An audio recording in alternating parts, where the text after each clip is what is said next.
तो आज हम एक नजर डाल रहे हैं भगवत गीता के दूसरे अध्याय के पहले श्लोक पर। जी खास तौर पर जैसा कि हमें अनुरोध मिला था इस पर ध्यान देने का। हाँ, ये एक बहुत ही अहम श्लोक है। हमारे पास जो सामग्री है वो संजय के नजरिए पर टिकी है। मतलब वो धृतराष्ट्र को बता रहे हैं कि कुरुक्षेत्र में क्या चल रहा है। बिल्कुल, आंखों देखा हाल जैसा कहते हैं। हाँ, और हमारा मकसद है समझना कि वो पल कैसा था जब अर्जुन का वो गहरा दुख कृष्ण के उपदेश की बिल्कुल शुरुआत से मिलता है। सही, वो संक्रमण का बिंदु है एक तरह से। चलिए इसको खोलते हैं फिर। हाँ तो संजय बताना शुरू करते हैं मैदान का हाल। जी, और वो जो तस्वीर बनाते हैं ना अर्जुन की, वो बड़ी चौंकाने वाली है। बिल्कुल। इतना बड़ा योद्धा और उस वक्त वो करुणा में डूबा हुआ है। शब्द है कृपाविष्ठम, है ना? हाँ, कृपाविष्ठम, और ये शब्द बहुत महत्वपूर्ण है। फिर आंखों में आंसू लिए, अश्रुपूर्णा कुलेक्षणम, और विषीदंतम यानी शोक करते हुए। बिल्कुल, ये किसी टूटे हुए इंसान का चित्र लगता है। युद्ध के लिए तैयार योद्धा का तो बिल्कुल नहीं। सही कहा। और ये जो कृपा या करुणा है यहाँ कृपया विष्टम में, ये समझना जरूरी है। हाँ, किस तरह की करुणा है ये? स्रोत बताते हैं कि ये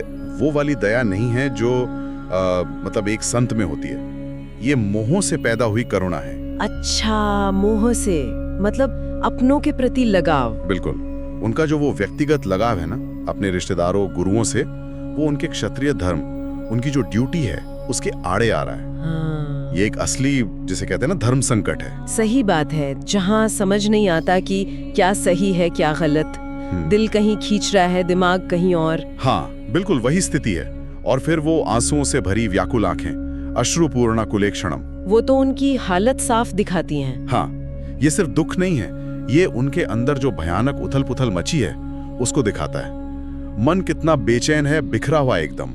और फिर वो शब्द विषीदंतम, शोक करते हुए। जी, और ये सीधा जुड़ता है पहले अध्याय के नाम से, अर्जुन विषाद योग। अच्छा। हाँ, मतलब वो जो दुख, जो विषाद पहले अध्याय में शुरू हुआ था, वो अब यहाँ अपने चरम पर है।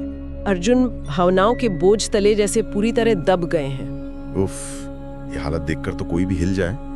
और ठीक इसी मतलब इतने नाजुक मौके पर संजय कृष्ण के लिए एक बड़ा दिलचस्प नाम इस्तेमाल करते हैं। हाँ, मधुसूदन। हाँ बिल्कुल, मधुसूदन। ये सिर्फ एक नाम तो नहीं लगता है ना? इसके पीछे कोई गहरा मतलब होना चाहिए। हाँ हाँ बिल्कुल, गहरा मतलब है।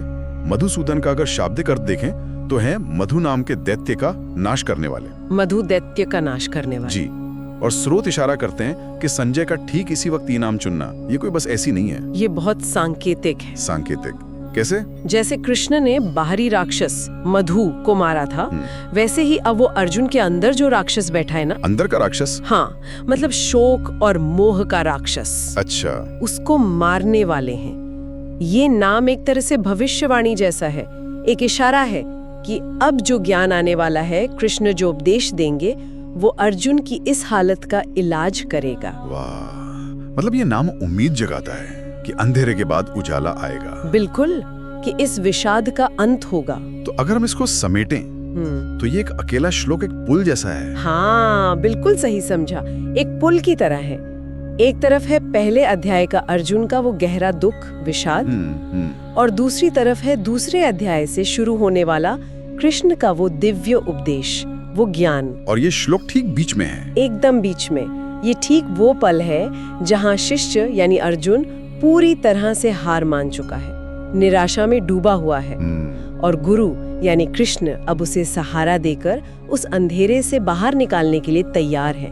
ये पूरे गीता का एक तरह से टर्निंग पॉइंट कह सकते हैं इसे। तो मतलब ये श्लोक हमें सिर्फ अर्जुन की हालत ही नहीं दिखाता, ये भी इशारा करता है कि कैसे जिंदगी की जो सबसे बड़ी उलझनें होती हैं, सबसे गहरे संकट, हाँ, शायद वही हमें असली जवाब ढूंढने पर मजबूर करते हैं।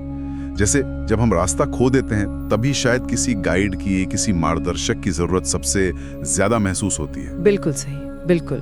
ये श्लोक इसी विचार को सामने लाता है। अक्सर ऐसा होता है ना कि जीवन के जो सबसे चुनौतीपूर्ण पल होते हैं, वही हमें गहरे सत्य और समझ की तलाश की ओर धकेलते हैं। हाँ, ये तो अनुभव की बात लगती है। ये श्लोक उस अंदरूनी यात्रा की शुरुआत का प्रतीक है, मोह और दुख से निकलकर ज्ञान और स्थिरता की तरफ जाने की।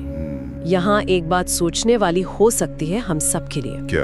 कि कैसे हमारी अपनी जिंदगी में भी जब हम किसी बड़ी उलझन में या मुश्किल में फंसते हैं, तो क्या वही पल हमें एक नई स्पष्टता, एक नई दिशा खोजने के लिए प्रेरित नहीं करते? हाँ, ये सोचने वाली बात है। क्या वाकई संकट ही हमें जगाता है? एक गहरा सवाल है।